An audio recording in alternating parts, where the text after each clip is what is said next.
하나솔루션 일봉 차트를 보시죠. 60일선을 위태롭게 지켜내고 있군요. 딱 봐도 여전히 조정입니다. 거기에 구름 안으로 들어와 버렸죠. 구름 안에 들어왔다는 것은 예측 불가한 상태가 되었다는 거예요. 심지어 오늘은 21선에서의 저항도 받았네요. 61선을 지켜내는 것이 매우 중요해졌군요. 일단 5일선과 21선, 61선까지 수렴하고 있어 조만간 방향을 결정할 가능성이 높아졌어요.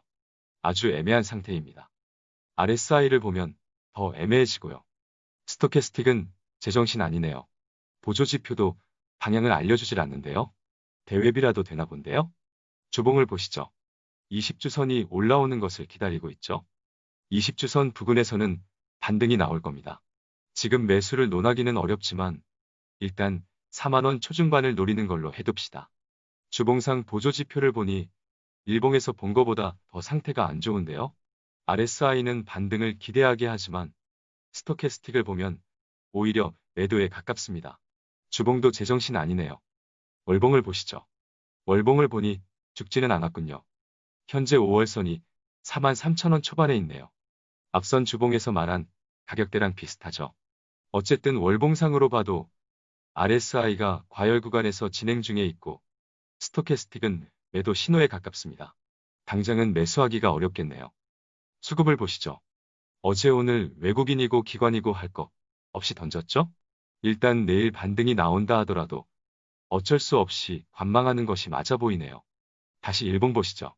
매수는 차라리 구름 상단에 올라섰을 때나 돌파 매수를 하는 것이 안전할 수도 있겠습니다. 조정을 받게 되면 구름 하단에 왔을 때나 다시 살펴보자고요. 보유자요. 계속 조정을 받는다는 전제에서 앞선 구름대를 보니 늦어도 1월 중순에는 살아나겠네요. 홀딩하세요. 비중 조절 잘하고 계시나요? 특정 소수 종목에 큰 비중으로 투자해서 성공하면 수익이 대단하죠.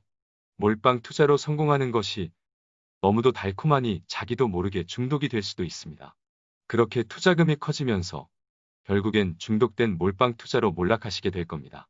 좋은 종목을 많이 모르고 계시기 때문에 몰빵을 하는 것일 수도 있어요. 김떡상은 시대 흐름에 맞는 좋은 종목을 너무 많이 알고 있어 골치입니다. 멤버십 가입을 눌러주세요. 카카오를 봅시다. 안타깝게도 구름 안으로 들어와 버렸네요. RSI를 봐도 확실히 조정이군요. 스토캐스틱을 보면 거의 다 온 것 같기도 하고요. 얘도 애매하죠? 애매하면 더 자세히 봐야죠. 주봉 보시죠. 20주선을 이탈했지만 깨진 건 아니에요.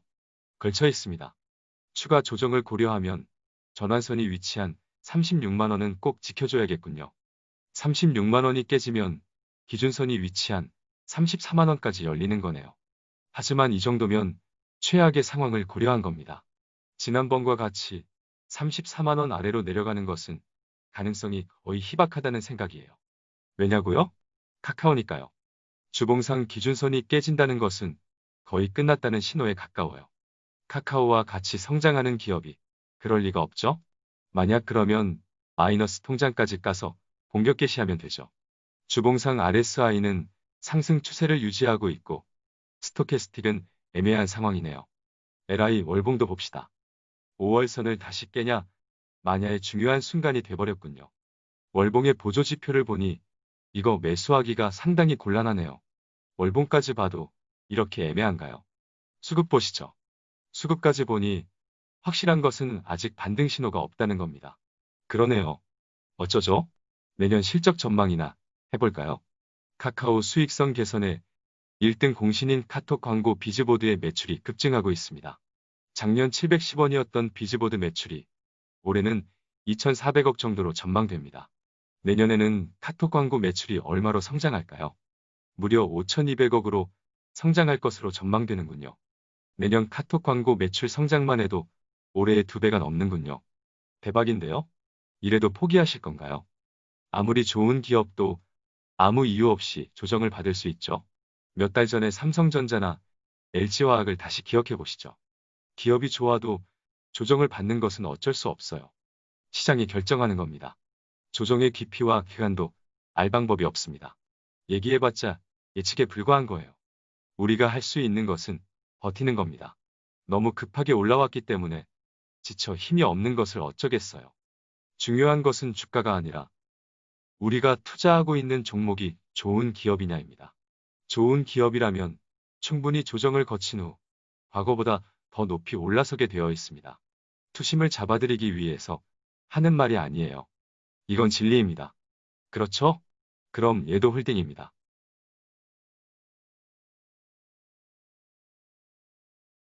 다음은 현대차 일봉 차트입니다. 제 말대로 지루한 횡보 흐름이죠. 여러분이 봐도 횡보를 거치면 차트가 좋아진다는 것이 이제 눈에 들어오시나요? 21선도 한번 찍거나 이탈을 해주면 더 좋을 것 같은데요. 현대차는 매수의 경우 18만 원 초중반을 기다려 보자고 했죠. 정말 기회가 올지는 아무도 모릅니다. 하지만 18만 원 초반의 매물대 지지도 가능하고 맥점으로 보이는 61선도 올라와 주고 있기 때문에 기회가 온다면 추가 매수도 가능한 자리이니 잘 기억해 두자고요. 공격적으로 매수를 하겠다면 물릴 각오로 당장 사도 됩니다. 그래도 최소 21선을 기다려보자는 의견을 드리고 싶네요. 그럼 더 조정을 받을지 보자고요. 보조 지표상으로는 반등을 할 것 같지가 않군요. 주봉을 보자고요. 주봉상으로는 21선이 올라오기를 기다리는 모양새죠? 좋네요. 주봉으로 보니 17만 원대가 오면 무조건 사야겠네요. 참고로 지지가 가능해 보이는 기준선의 위치가 17만 8천 원 정도 되네요. 주봉을 보면 확실히 좋죠. 차트를 보나 보조 지표를 보나 상승 추세가 살아있습니다. 그럼 수급을 보시죠. 외국인이 3일 연속 순매수 중이군요. 기관은 연기금이 엄청 파네요. 아직은 계속 팔 것 같죠? 조금 더 조정 가능성에 무게를 두자고요. 현대차는 말할 것도 없죠? 당연히 홀딩이고 앞서 말씀드린 가격대에서는 분할로 매수도 가능합니다. 마지막으로 기아차 보시죠. 와우, 오늘 21선을 찍었었군요. 이제야 알았네요. 10월 26일 이후 처음이네요. 이렇게 오르기만 하던 주식을 멈춰 세운 것이 누구의 작품일까요? 기관도 아니고 외국인도 아닙니다. 그렇다고 개인 투자자는 더더욱 아니에요. 모르세요? 경기가 안 좋은 이 와중에 돈 달라고 파업을 강행하는 노조잖아요. 노조에 감사해야겠네요. 이 좋은 주식이 날아가지 않게 잡아줘서 춤에도 가능하게 해주었잖아요. 기아차도 이것저것 대충 봐도 당분간은 지루한 횡보 가능성이 있네요. 그러니 급할 것은 없겠습니다. 21선을 기준으로 최대한 싸게 사려는 노력을 해보시죠. 이미 매집을 어느 정도 했다면 21선 아래에서 보수적으로 접근하면 좋겠네요. 요즘 환율이 내리기만 해서 수출기업인 현대차나 기아차에게 좋을 것이 없었던 것도 투심에는 부정적이었는데요. 그래도 환율이 더 내리지 않고 살짝 반등해주고 있으니 투자에 참고하면 좋겠습니다. 기아차는 길게 횡보하면 정말 좋아지는 거예요. 다시 상승을 재개하면 차트가 위험해지니 보유자도 계속 조정을 이어가기를 바라면 되겠습니다. 오늘 살펴본 종목들은 하나같이 다 좋은 기업입니다. 이런 종목들을 갖고 고민을 하시면 주식하면 안 되죠? 좋은 기업도 말도 안 되게 조정을 받을 수 있어요. 하지만 다 지나갑니다. 지나고 나면 추억이에요. 그렇죠? 몇 년을 기다려서 박 터뜨리는 경우도 많습니다. 한두 달은 기본이고 심지어 일주일 조정도 못 참는 분들이 많으세요. 주식으로 성공한 투자자들의 공통적인 대단한 기술이 있습니다. 바로 버티기 기술이에요. 가장 단순한 기술이지만 가장 어려운 기술입니다. 여러분도 성공한 투자자가 되실 수 있으십니다. 그렇다고 잡주에 버티기 하지 마시고요. 잘하시죠?